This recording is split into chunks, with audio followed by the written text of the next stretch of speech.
ऊस वाहतूक करणाऱ्या ट्रॅक्टर चालकांचा मुजोरपणा वारंवार दिसून येतो।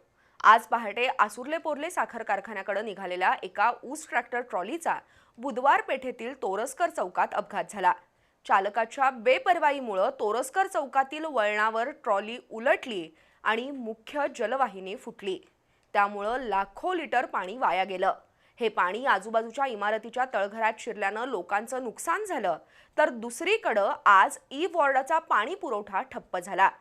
आज पहाटे 3 वाजण्याच्या सुमारास हा अपघात घडला। ट्रॅक्टर चालकावर कठोर कारवाई होण्याची गरज आहे। आज पहाटे कोल्हापुरातील तोरसकर चौकातून आसुर्ले पोर्ले साखर कारखान्याकडे एक उसानं भरलेला ट्रॅक्टर भरधाव वेगानं जात होता। चालकानं अत्यंत बेपर्वाईनं ट्रॅक्टर वळवला आणि जुना बुधवार पेठेतील तोरसकर चौकातील वळणावर ट्रॉली उलटली। मुळात ट्रॉलीमध्ये क्षमतेपेक्षा जास्त ऊस भरला होता।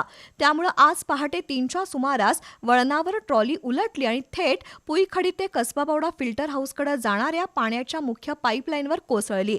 त्यामुळे ही पाईपलाईन फुटली आणि लाखो लिटर पाणी वाया गेलं।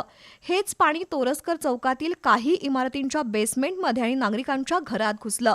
त्यामुळे आज पहाटे अनेक नागरिकांना मनस्ताप सहन करावा लागला, तर काही जणांचं मोठं आर्थिक नुकसान देखील झालंय। दरम्यान महापालिका पाणीपुरवठा विभागातील शाखा अभियंता प्रिया पाटील यांनी तातडीनं सकाळीच घटनास्थळी भेट दिली। त्यांनी ताबडतोब पाईपलाईनच्या दुरुस्तीच्या कामाला सुरुवात केली। मात्र आज दिवसभरात ई वॉर्डातील पाणी पुरवठ्यावर मोठा परिणाम झाला। त्यामुळे अन्य नागरिकांनी नाराजी व्यक्त केली। बेदरकारपणे ट्रॅक्टर चालवून अपघाताला कारणीभूत असलेल्या त्या चालकावर पोलिसांनी कारवाई करणं आवश्यक आहे।